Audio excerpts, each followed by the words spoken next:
हो sir. Okay, ठीक आहे. बघा आता जे उपस्थित आहेत त्यांना एक महत्त्वाची माहिती देतो, सूचना सांगतोय, की आपण काल लेक्चरच्या एंडिंगला जे म्हटलं होतं, की आता तुम्हाला आपण काही असाइनमेंटचे क्वेश्चन देऊ. सगळ्यांना संत गाडगेबाबा अमरावती विद्यापीठ जी आपली उन्हाळी परीक्षा आहे आता सेकंड सेमिस्टरची तुमची, त्याचा टाइम टेबल आपण ग्रुपवर टाकलेला आहे, सगळ्यांनी पाहिलेला आहे. बरोबर आहे?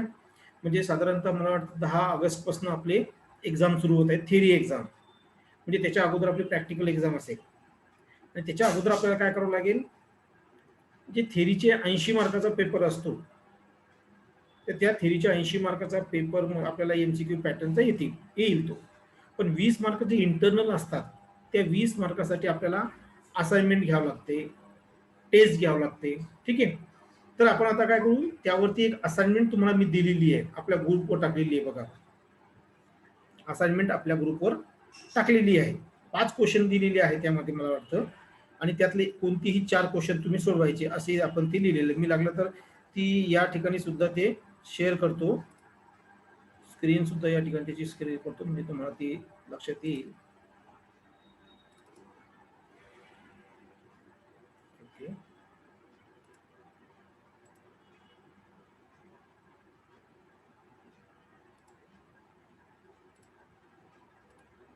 हॅलो. हे बघा आता स्क्रीनवर तुमच्या आपल्या महाविद्यालयाचं नाव, theory internal assessment mark for examination summer 2001 sorry 2021 असं लिहिलेलं आहे. Theory assignments, BSc first year second semester, department of chemistry, answer the following questions, solve any 4 आणि असे 5 क्वेश्चन दिलेले. हे सगळ्यांना दिसतात का? स्क्रीन दिसते का सगळ्यांना? हो सर. क्वेश्चन दिसत आहे ना हो त्याच्यावरती? सर. हां. तर 5 प्रश्न जे आहे, या 5 प्रश्नापैकी 4 प्रश्न सोडवायचे. आता तुम्हाला एक थोडीशी आयडिया देतोय. बघा पहिला प्रश्न पहिल्या चॅप्टरमधला, आपलं पहिलं युनिट जे घेतलं आपण, 1 नंबरचं युनिट जे पोलरायझेशन, पी ब्लॉक एलिमेंट वगैरे काय जे आपण घेतलं ना ते कोव्हॅलेंट बॉन्डिंग पी ब्लॉक नाही. तर ते जे आहे ते पहिलं युनिट आहे. त्याचा पहिला प्रश्न आहे लक्स फ्लुइड थेरी. त्याच्यानंतर दुसरा प्रश्न आहे गिव्ह द इलेक्ट्रॉनिक कॉन्फिगरेशन, तर हे दुसऱ्या युनिटमधला हा प्रश्न आहे. ओके. त्याच्यानंतर what is the action of, हा जो प्रश्न आहे हा युनिट नंबर 3 जो आहे आपला, त्या युनिट नंबर 3 मधला क्वेश्चन आहे. What is the action of 1 number aqueous KOH, 2 number alcoholic KOH on vinyl chloride. आणि चौथा क्वेश्चन जो आहे युनिट नंबर 4 मधला आहे, एक्सप्लेन कोलबेज रिॲक्शन, फ्राईज रिअरेंजमेंट. आणि 5वा जो क्वेश्चन आहे डिराइन इक्वेशन रेट, हा 6व्या युनिट मधला आहे. हा क्वेश्चन मात्र 6व्या युनिट मधला आहे. लक्षात येतं सगळ्यांना? म्हणजे थोडक्यात काय सांगायचं मला यामध्ये, की हे जे 5 क्वेश्चन दिलेले आहे, तर हे 5 क्वेश्चन एकेका युनिटवर आपण टाकलेले आहेत. आपल्याला तसे 6 युनिट आहेत, बरोबर आहे. पण आपण जे जे युनिट शिकलो, आता आपण जे युनिट आपण घेतले, त्या 5 युनिटवर हे 5 क्वेश्चन या ठिकाणी दिलेले आहेत. तर हे क्वेश्चन जे आहे याचा आन्सर लिहिण्यासाठी तुम्हाला काय केलं आपण, याचा आन्सर लिहिण्यासाठी तुम्हाला मी PDF प्रोव्हाइड केलेली आहे. क्वेश्चन आन्सर लिहिण्यासाठी आपण युनिटच्या PDF प्रोव्हाइड केलेल्या आहेत, बरोबर आहे. त्या PDF मधून हे प्रश्न जे आहेत ते प्रश्नाचे उत्तर तुम्हाला लिहायचे. म्हणजे एक छान वही करायची छोटी, त्या वहीवर त्यावरती तुमचं नाव लिहायचं, वरती क्लास लिहायचा आहे, कॉलेजचं नाव लिहायचं आहे. ठीक आहे. आणि खाली लिहायचं आहे assignment BSc first year semester second theory assignment, आणि या प्रश्न लिहायचं, उत्तर लिहायचं. 5 दिलेले त्यापैकी कोणतेही 4 लिहायचे, बरोबर आहे. या गोष्टी ज्यांनी कोणाकडे नसेल तर अजूनही मी या स्क्रीनवर 1-2 मिनिटासाठी ठेवतो, तुम्ही ते लिहून घेऊ शकता. तसं तुमच्या व्हॉट्सअप ग्रुपवर मी टाकलेलं आहेच. ठीक आहे. आता हे 1-2 जणांना ऍड करतो एकदा, तुम्ही वेट करा.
ओके, जो मेसेज टाकला जॉईन लेक्चर तो ज्यांनी जॉईन केले त्यांच्यासाठी नाही, तो आपण डायरेक्ट ग्रुपवर टाकत असतो, तो सगळ्यांनाच पोहोचतो. ज्यांनी जॉईन केलं त्यांनाही आणि ज्यांनी केलं नाही त्यांनाही. ज्यांनी जॉईन केलेलं आहे ते मला नावं दिसतातच, प्रश्नच नाही, त्यांचा काही प्रॉब्लेम नाही. पण बरेच जण काय आहेत, लेक्चर जॉईन केलेले नाही, त्यांच्यासाठी तो मेसेज मुद्दाम टाकलेला असतो. ओके, प्रश्न लिहून घेतले असेल. आता ही स्क्रीन मी चेंज करतोय आता, ठीक आहे.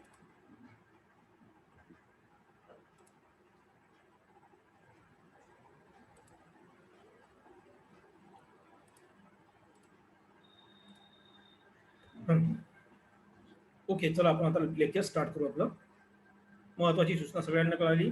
असाइनमेंट जे आहे तुम्हाला आता 1-2-3 दिवसामध्ये, म्हणजे कदाचित असं म्हणून एक 27 तारखेपर्यंत हे क्वेश्चन लिहून एका वहीमध्ये किंवा चांगल्या स्वच्छ पेजवर व्यवस्थित त्याचा आन्सर, नाव वगैरे तुमचं सगळं काही, त्याला पेज नंबर द्यायला लागला तर 1 2 3, आणि ते काय करायचं व्यवस्थित स्कॅन करून माझ्या नंबरवर सेंड करा, मला व्हॉट्सअप नंबरवर सेंड करा, ठीक आहे.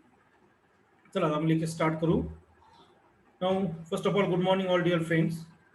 Now, welcome in online chemistry lecture.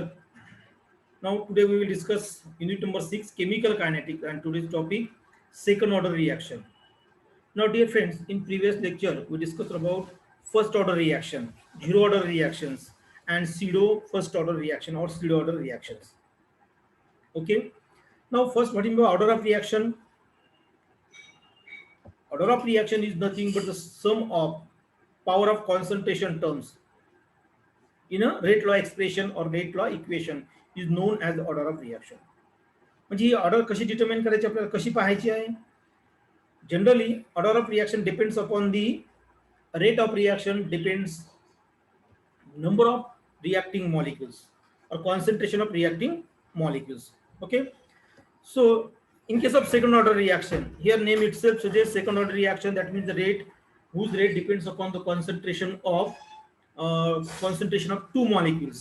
It may be two molecules of same reactant or two molecules of different reactants. Second order मध्ये काय आहे, कॉन्सन्ट्रेशन हे दोन रेट हा दोन कॉन्सन्ट्रेशन वर अवलंबून असणार आहे, बरोबर आहे. मग ती मॉलिक्यूल जे आहेत दोन ते एकाच रिएक्टंटचे असतील किंवा वेगवेगळे रिएक्टंटचे असतील, हे महत्त्वाचं लक्षात घ्या. For example, now here in this example, okay, example first, twice A it gives product. आता या ठिकाणी पहा, ट्वाइस ए आहे म्हणजे एकच रिएक्टंटचे दोन मॉलिक्यूल घेतलेले आहे, कळतंय ना, एकाच रिएक्टंटचे दोन मॉलिक्यूल घेतलेले आहे. Now in second case what happen, two reactants, reactant A and reactant B, म्हणजे इथे काय दोन वेगवेगळे रिएक्टंट घेतलेले आहेत, आहे की नाही. मग आता आपल्याला या दोन केस फॉलो करायची, पण आपल्याला सगळ्यात महत्त्वाची फर्स्ट केस आहे की ज्यामध्ये एकच रिएक्टंटचे दोन मॉलिक्यूल आपण यामध्ये घेतलेले आहेत. Okay, so case first here, या ठिकाणी आपण ही केस फर्स्ट आता आपण काय करणार आहोत, स्टडी करणार आहोत, आणि तीच महत्त्वाची आपल्याला. That means here two reactants with equal initial concentration consider in one of the reactions. यामध्ये आपण एक रिएक्टंट कन्सिडर करू की यामध्ये दोन रिएक्टंट्स आहे, पण ते एकाच टाइपचे आहे, त्याचे दोन मॉलिक्युल्स या ठिकाणी आपण घेतलेले आहेत.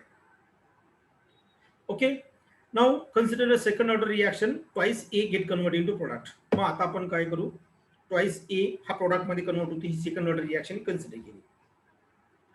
But again you know that, consider small a mole per dm cube initial concentration of that reactant, small x mole per dm cube the concentration of a product at time t. हे consider केलं आपल्याला सगळ्यांनी. आपण काय consider केलंय की हा a मोल पर डीएम क्यूब हे इनिशियल कॉन्सन्ट्रेशन आहे रिएक्टंटचं, त्याच्यानंतर x mole per DM cube हे जे आहे हे कॉन्सन्ट्रेशन आहे प्रोडक्टचं, पण केव्हा, at time T. Okay, now in given reaction twice A get converted into product at time t equal to 0. What happened, that means initially जर सुरुवातीला time t equal to 0 असेल, what is the concentration of reactant? No doubt it is A mole per dm cube. And what is the concentration of product? 0. Initial आहे, सुरुवात आहे, त्यामुळे प्रोडक्टचं concentration काय असणार आहे, 0. बट ॲट टाइम टी वेळेनंतर आपल्याला माहिती आहे concentration of product equal to x mole per DM cube. So at that time what is the concentration of reactant, त्यावेळेस रिॲक्टंटचं कॉन्सन्ट्रेशन काय असेल? इनिशियली एक्स होतं, इनिशियली ए होता, प्रोडक्ट आपल्याला एक्स मिळाला टाइम टी नंतर, म्हणजे आता उरला किती? ए मायनस एक्स मोल पर डीएम क्यूब एवढं कॉन्सन्ट्रेशन उरलंय. क्लिअर? म्हणजे या ठिकाणी आपण असं लिहू शकतो का बघा, हे लिहिण्याच्या अगोदर, हा पार्ट लिहिण्याच्या अगोदर rate are equal to dx by dt is directly proportional to concentration of A square असं आपण लिहू शकतो. का बरं? कारण ही सेकंड ऑर्डर रिॲक्शन आहे आणि या ठिकाणी ए किती घेतलाय? 2 घेतलाय आपण, म्हणून त्याचा स्क्वेअर येईल. But you know that concentration of A equal to A minus x. So concentration of A square equal to A minus X square. So therefore आपण असं म्हणू, आपण R equal to dx by dt directly proportional to the concentration of A minus X to the square. Okay, and now remove this proportional sign. हे proportional sign remove करू आपण K2 घेऊन. Now where K2 is nothing but second order rate constant or which also known as the proportionality constant. Second ऑर्डरचा rate constant आहे. आता second order म्हणून आपण इथे K2 लिहिलं, फर्स्ट ऑर्डर होता आपण K1 लिहिलं, झिरो ऑर्डर होता आपण K0 लिहिलंय, शेवटी तो काय आहे? कॉन्स्टंट आहे. So dx by dt equal to K2 into A minus x square. Okay, इथपर्यंत लक्षात आलं? म्हणजे आता आपण काय केलंय, आपण एक रिॲक्शन कन्सिडर केली आहे की ज्यामध्ये रिॲक्टंट हा एक आहे, पण त्याचे 2 मॉलिक्युल्स वर रेट अवलंबून आहे, 2 त्याचं कॉन्सन्ट्रेशन आपण घेतलं आहे. ओके, आणि तो प्रॉडक्टमध्ये कन्वर्ट होतो. इनिशियली त्याचं कॉन्सन्ट्रेशन ए आहे, फायनली म्हणजे टी टाइम नंतर त्याचं कॉन्सन्ट्रेशन ए मायनस एक्स एवढं आहे. तर आपण dx बाय dt म्हणजे रेट इक्वल टू असं घेतलंय K2 into A minus x square. मग आता वेअर आपल्याला माहिती आहे K2 is nothing but the second order rate constant और which is known as velocity constant. ठीक आहे, just rearrange the reaction, rearrange केलं आपण, या रिॲक्शनला आपण काय केलं? रिअरेंज केलं. म्हणजे हा KT dt इकडे घेतला K2 जवळ, आणि हा ए मायनस एक्स स्क्वेअर हा dx च्या खाली घेतला बघा इथे.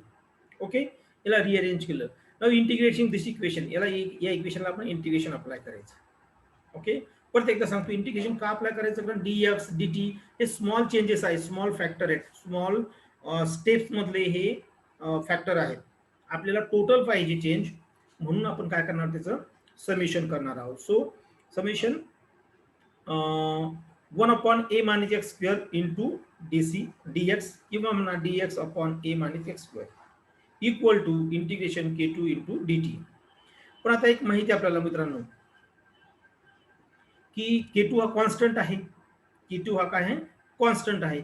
मग K2 कॉन्स्टंट असल्यामुळे आपण काय करू शकतो? डायरेक्ट त्या ठिकाणी K2 बाहेर काढता येईल. आता हे जे आहेत ना, हे एवढं जे दिलेलं आहे यामध्ये, इथे हे याच्याकडे काही लक्ष देऊ नका, मी सोप्या भाषेत तुम्हाला सांगतो.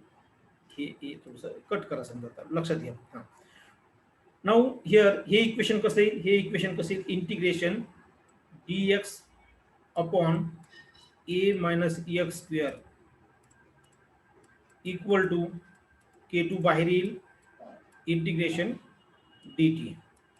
ओके, आता 1 upon A minus x square into DC dx याचं जे इंटिग्रेशन आहे याची व्हॅल्यू येत असते 1 अपॉन ए मायनस एक्स.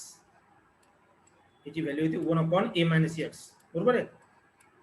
सरळ डायरेक्ट हे लक्षात ठेवायचं तुम्ही, याची व्हॅल्यू किती? 1 अपॉन ए मायनस एक्स एवढी येते इंटू K2, कारण तो कॉन्स्टंट बाहेर आला आहे.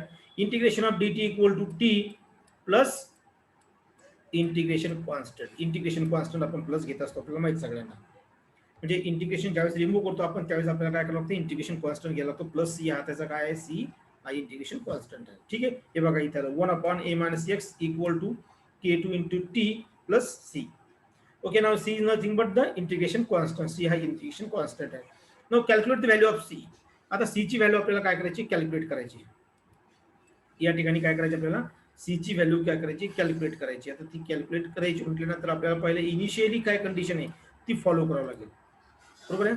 इनिशियली काय कंडिशन आपल्याला ती फॉलो करावं लागेल. आता या ठिकाणी डायरेक्ट व्हॅल्यू दिलेली आहे, आपण व्हॅल्यू काढणार आहोत, आपल्याला ती व्हॅल्यू बघायची. इथे सांगतो आपला इक्वेशन जे आलेलं आहे, या ठिकाणी बघा आपलं इक्वेशन जे आलेलं आहे ते काय आलेलं आहे 1/a minus x equal to k2 into t plus c. Okay, now here for the calculation of integration constant, you know that आपल्याला माहित आहे इनिशियली सुरुवातीला आपल्याला आपण ज्यावेळेस हे कॅल्क्युलेट केलं त्यावेळेस आपल्याला माहिती आहे starting reaction x equal to 0 येतोय स्टार्टिंगला, टाइम t इक्वल टू 0 होता, टाइम t इक्वल टू काय होते यामध्ये 0 होता.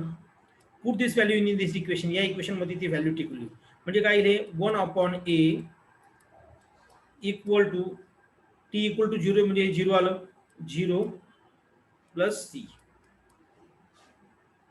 एक मिनिट हे दोघांना ऍड करतो.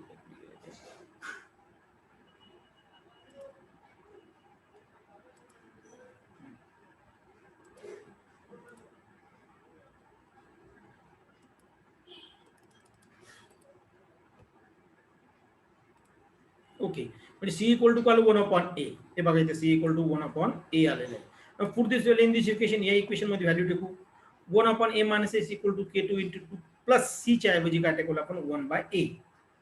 ओके आता परत याला काय करू रिअरेंज करू तर 1/a आणि 1/a मायनस x हे सिमिलर फॅक्टर आहेत, हे सारखे फॅक्टर आहेत बरोबर आहे. मग याला काय करू आपण या सारख्या फॅक्टरला आपण जवळ घेऊ यामध्ये, म्हणजेच या ठिकाणी काय येईल बघा मायनस हा प्लस a अपॉन 1/a आहे इकडे जाईल तो मायनस झाला म्हणजे k2 into t equal to a upon 1/a minus x minus 1/a हा इकडे घेतला आपण. आता याचं क्रॉस मल्टिप्लिकेशन करू आपण, याचं काय करायचं क्रॉस मल्टिप्लिकेशन, ते कसं होईल तुम्हाला मी सिंपल मध्ये दाखवते बघा. या a नी 1 ला मल्टिप्लाय करायचं म्हणजे हे असं येईल ना a मायनस x ने या मल्टिप्लाय याला minus a minus x okay upon a into a minus x बरोबर आहे. परत सॉल्व करू आपण आता हे मायनस साईनने याला मल्टिप्लाय करूया टोटल ब्रॅकेटला म्हणजे a minus a plus x upon a into a minus x. Okay now a get cancel plus a minus a cancel झाला म्हणजे काय x upon a into a minus x बघा x upon a into a minus x हे आलं आपल्याला equation. Okay आपल्याला rate कॉन्स्टंटची value काढायची. So हा जो टी आहे हा इकडे काय करू डिवाइड इथे मल्टिप्लाय मध्ये डिवायडेशन मध्ये येईल म्हणजे k2 equal to 1/t x upon a minus a into a minus x. Okay k2 equal to 1/t x upon a into a minus x हे जे इक्वेशन आहे हे इक्वेशन म्हणजेच काय सेकंड ऑर्डर रेट कॉन्स्टंटचे equation. Okay now this equation is known as a second order rate constant, हे second ऑर्डरचं rate कॉन्स्टंटचे इक्वेशन आहे. क्लिअर कळलं कसं आलं तर. मग आता या ठिकाणी पहा आपल्याला k2 हा जो हा रेट कॉन्स्टंट आहे बरोबर आहे second order rate constant. So second order rate constant equal to 1/t into x upon a into a minus x. Okay हे इक्वेशन म्हणजे सेकंड ऑर्डरचं इक्वेशन. आता आपल्याला काय करायचं बघा या इक्वेशन जे आलेलं आहे या इक्वेशन म्हणजे या सेकंड ऑर्डरला आपण कॅरेक्टरिस्टिक्स बघायचे, आपल्याला युनिट बघायचं आहे, हाफ लाईफ पिरियड बघायचा आहे. ठीक आहे तर आता सेकंड केस जी आहे ती सेकंड केस आपल्याला या ठिकाणी पाहिजे नाही, आपण डायरेक्ट आता युनिट आणि ते ह्याच्यामध्ये बघणार आहोत हाफ लाईफ पिरियड आणि ग्राफिकल रिप्रेझेंटेशन. युनिट बघा आता प्रश्न असा येईल की सर सेकंड ऑर्डर का नाही, कारण आपल्याला इकडे बघा सेकंड ऑर्डरचं दुसरं जे इक्वेशन आहे ते जरी बघितलं आपल्याला त्याचा कुठे यूज नाही यामध्ये. आपल्याला युनिट काढायचं आहे ते जे आता इक्वेशन घेतलं आपण तयार केलंय k2 equal to 1/t into x upon a into a minus X, त्यावरूनच आपल्याला काय करायचं आहे सगळं काही ग्राफिकल रिप्रेझेंटेशन म्हणा युनिट म्हणा सगळं काही हाफ लाईफ पिरियड याच्यावरूनच काढायचं आहे, म्हणून हे इक्वेशन महत्वाचं आहे. ओके युनिट काढायचं. आता बघा आपण युनिट कसं कॅल्क्युलेट करता येतं, सिंपल आहे k2 इक्वल टू 1/t. आता बघा इथेच युनिट तयार करू आपण आता 1/t म्हणजे इथे t चं काय येतं time in second. So 1/s. x काय आहे x आहे मोल पर dm क्यूब बरोबर आहे. इथे सुद्धा काय आता या ठिकाणी a into a minus x हे सुद्धा काय आहे हे आहे मोल पर dm क्यूब इंटू मोल पर डीएम क्यूब. कारण ए म्हणजे काय, एच म्हणजे काय, कॉन्सन्ट्रेशन. कशामध्ये घेतलं आपण, मोल डीएम क्यूब. ए मायनस एक्स काय, हे सुद्धा कॉन्सन्ट्रेशन रिएक्टन्स, मोल पर डीएम क्यूब. मोल पर डीएम क्यूब, मोल पर डीएम क्यूब कॅन्सल, हे कॅन्सल होईल. म्हणजे काय या ठिकाणी पाहायला, या ठिकाणी काय आलं तर सेकंद आहे, म्हणजे वरती गेल्या सेकंद इनवर्स येईल. मोल पर डीएम क्यूब आहे, तर डीएम क्यूब वरती गेल्यानंतर काय होईल, पर आहे तो डीएम क्यूब येईल. म्हणजे डीएम क्यूब आणि मोल पर मोल येईल. म्हणजे डीएम क्यूब पर मोल per second. Now this is the unit of rate constant of second order reactions. Okay, dm cube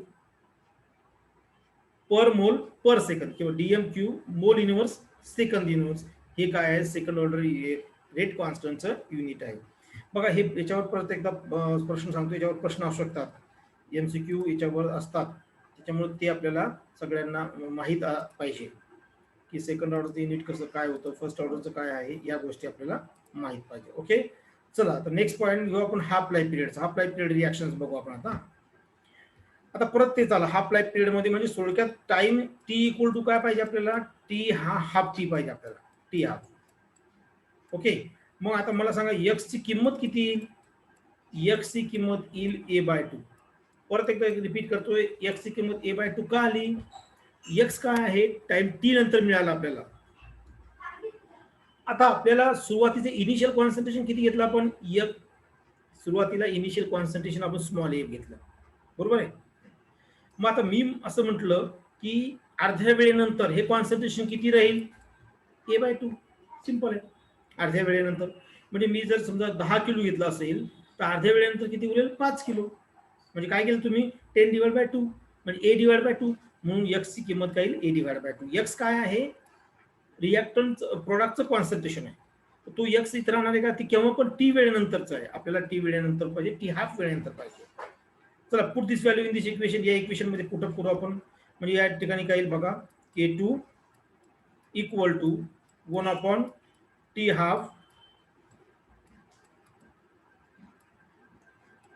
into A upon 2 into A minus A upon 2. Okay, याला आपण सॉल्व्ह करू. आता आपल्याला हाफ लाईफ पिरियड करायचं, म्हणजे या ठिकाणी काय आहे, तुम्ही हाफ लाईफ पिरियड करायचं म्हटल्यानंतर T half equal to 1 upon K. म्हणजे काय केलं, जस्ट रिअरेंज केलं, याला इकडे घेतलं आणि याला इकडे घेतलं, ठीक आहे. इनटू, आता हा हाफ ॲज इट इज. आता इथे बघा यामध्ये हा ए आहे, इनटू हा ए म्हणजे 1 ए आहे आणि हा हाफ ए आहे, म्हणजे इथे काय होईल, हाफ ए. कळतं ना, म्हणजे एकामधून अर्धा गेला, थोडक्यात काय उरलं, अर्धा. ठीक आहे, म्हणजे या ठिकाणी काय आलं आता, ए इंटू ए बाय 2, ए इंटू ए बाय 2. आता यामध्ये ए इंटू ए बाय 2, ए बाय 2, ए बाय 2 यामध्ये आपल्याला काय करता येईल, कॅल्क्युलेट, कॅन्सल करता येईल. म्हणजे ए बाय 2 काय झाले, इथले कॅन्सल झाले. म्हणजे K upon sorry T half equal to 1 by K into 1 by A. म्हणजे बघा इथे दिले, या ठिकाणी ते सॉल्व्ह करूनच दिलेलं आहे, त्याच्यामुळे नवीन काही दाखवायची गरज नाही. परत एकदा तुम्हाला समजून सांगतो, हे करतो.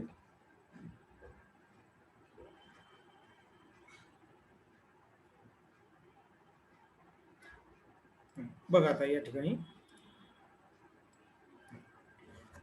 हे व्हॅल्यू टेकत आहे आपण याच्यामध्ये, हा ते मगाशी म्हटल्याप्रमाणे यामध्ये. आता बघा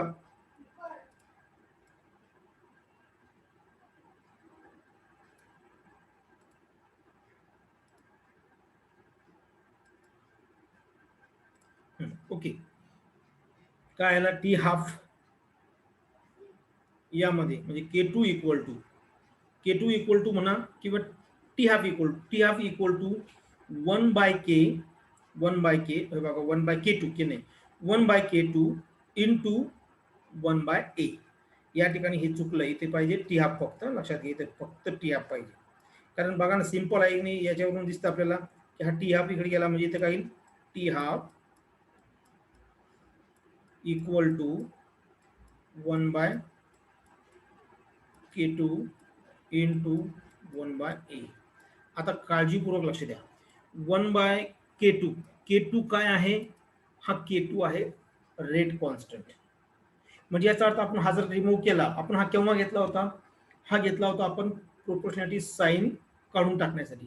मग आपण हा जर काढून टाकला तर यामध्ये हे इक्वेशन असं येईल का, t half inversely proportional to the initial concentration of reactant. हे बघा इथे दिसतंय, t half equal to t half directly proportional म्हणजे इनवर्सली, आता 1/a म्हटल्यानंतर inversely proportional to the initial concentration of reactant. म्हणजे याचा अर्थ हाफ लाईफ पिरियड हा इनवर्सली प्रोपोर्शनल आहे कशासोबत, इनिशियल कॉन्सन्ट्रेशन ऑफ रिएक्टंट. रिएक्टंटचं ते इनिशियल कॉन्सन्ट्रेशन, कारण ए काय घेतलं आपण, initial concentration. Okay, so half life period of second order reaction is inversely proportional to the initial concentration of the reactant. Okay, now next part आहे graphical representation. नंतरचा part आहे तो graphical representation चा part. आता आपल्याला equation हेच की we know that K2 equal to 1/T into x upon a into a minus x. हा फॉर्म्युला आपल्याला सगळ्यांना माहित आहे. ओके, सेकंड ऑर्डरचा हा रेट कॉन्स्टंटचं इक्वेशन. आता यावरूनच आपल्याला काय करायचं आहे, ग्राफिकल रिप्रेझेंटेशन तयार करायचं आहे.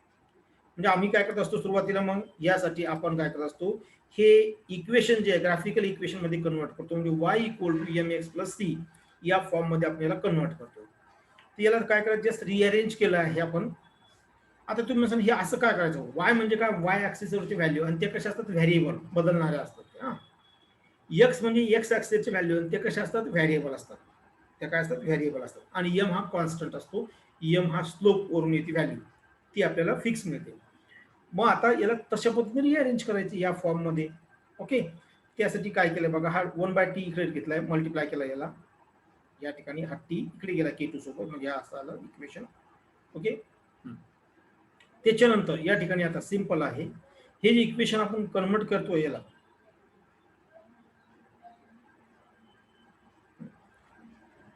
आता इथे ए पाहिजे आपल्याला महत्वाचा. हे इक्वेशन जे कन्वर्ट केलं आपण याला, या इक्वेशनला, तर हे इक्वेशन या फॉर्म मध्ये, म्हणजे आपण याला 1 असं म्हणू, 1/a into x into A minus x हा फॉर्मॅट यूज केला आहे. म्हणजे त्याच्यावरून 1/a म्हणजे a/x जो आहे तो ऍज इट इज ठेवला, आणि हा 1/a-x या साईडला घेतलाय. म्हणजेच आपल्याला ग्राफ प्लॉट करताना चेंजेस जे व्हॅरिएबल जे आहे, ती व्हॅरिएबल आपल्याला कन्सिडर करावं लागेल. ती व्हॅरिएबल आपल्याला काय करायचे, कन्सिडर करावं लागेल. त्यासाठी आपण हे काय करतोय, जस्ट याला रिअरेंज करतोय. याला आपण काय करतोय, रिअरेंज करतोय. म्हणजे बघा या ठिकाणी रिअरेंज ज्यावेळेस व्हॅल्यू करू आपण, त्यावेळेस आपल्याला ग्राफ प्लॉट करायचा आहे 1/a-x. आता हा जो ग्राफ आहे हा असेल 1/a-x, 1/a-x वर्सेस टी, यामध्ये आपला हा ग्राफ येईल. ठीक आहे, तर त्या ठिकाणची जी व्हॅल्यू असणार आहे, ही जी व्हॅल्यू आहे, ही व्हॅल्यू आणि हा स्लोप हा आपल्याला काय या ग्राफिकल इक्वेशन मध्ये आपल्याला दिला असेल. म्हणजे K2 ची जी व्हॅल्यू आहे, ती व्हॅल्यू हे आपल्याला काय करता येईल, स्लोपवरून कॅल्क्युलेट करता येईल. आणि हा ठराविक टाइम इंटरव्हलला जर आपण K2 ची व्हॅल्यू कॅल्क्युलेट केली, तर आपल्याला काय होतं, यामध्ये K2 ची व्हॅल्यू ही नियरली इक्वल आली किंवा सेम असेल, याचा अर्थ गिवन रिएक्शन ही सेकंड ऑर्डर हे सुद्धा डिटर्मिन करण्यासाठी याचा आपल्याला यूज होत असतो. ठीक आहे, असो याच ग्राफिकल फॉर्म मध्ये आपल्याला दुसरा सुद्धा एक इक्वेशन दिलं, second order rate constant K2 depends upon the initial concentration of reactants. Initial concentration reactant जे आपण सुरुवातीचा पार्ट जो म्हटला, हा हाफ लाईफ पिरियडचा, तसं या ठिकाणी काय म्हटलंय, सेकंड ऑर्डरचा रेट जो आहे तो रिएक्टंटच्या इनिशियल कॉन्सन्ट्रेशनवर अवलंबून आहे. कशावर आहे, अवलंबून आहे, याच्यावरून आपल्याला ते सांगता येईल. तर आता हे जे आहे, आणि तसं मुळात आपण सेकंड ऑर्डर रिएक्शन म्हणजे काय, reaction whose rate depends upon the concentration of two reactant. दोन रिएक्टंटच्या कॉन्सन्ट्रेशनवर हा रेट काय आहे, अवलंबून आहे. अलग लक्षात. तर तो फॅक्टर या ठिकाणी दिलाय, म्हणजे बघा K2 आणि हा K2. आता हा K2 डॅश त्यांनी फक्त काय केलं, कन्वर्ट केलेला आहे. फक्त समजून घ्या तुम्ही, तो काय केलाय, कन्वर्ट केलेला आहे. म्हणजे याचा अर्थ आपण जो यम कन्सिडर करलाय, हा इथला यामध्ये हा जो एफ आपण कन्सिडर करतोय, तो हा आहे इनिशियल कॉन्सन्ट्रेशनच्या रिलेटेड पॉईंटचा. म्हणजे आपल्याला एम जरी आपण 1/m कॉन्स्टंट घेतला असेल त्याच्याऐवजी, तर त्या ठिकाणी तुम्ही फक्त एवढं जरी लक्षात ठेवलं याच्यामध्ये, की half life period inversely proportional to initial concentration while second order reaction depends upon the concentration of initial reactant. एवढ्या गोष्टी जरी तुम्ही लक्षात ठेवल्या तरी आपल्याला याच्यावर आलेला एमसीक्यू आहे तो आपल्याला काय करता येईल, सॉल्व्ह करता येईल। ठीक आहे, आता 1 मिनिटानंतर हे बंद होईल, तर परत काय करा, एक 5 मिनिटासाठी आपल्या वेळेनुसार परत एकदा रिजॉईन करा, जेणेकरून आपल्याला हा पुढचा पार्ट याच्यामध्ये घेता येईल। आणि याच्यावरती आपण असाइनमेंटचे क्वेश्चन तुम्ही सुरुवातीला सॉल्व्ह करा आणि यावरती स्वतः एमसीक्यू तर काढा। आपण म्हटलंय प्रत्येक युनिटवर कमीत कमी 10 आणि जास्तीत जास्त कितीही काढा तुम्ही तुमच्या मनाने, एमसीक्यू तुम्हाला काढायचे। ही एक आपली एक असाइनमेंट आहे वेगळी, अदर दॅन या 5 क्वेश्चन दिले याच्या व्यतिरिक्त तुमच्या सगळ्यांसाठी।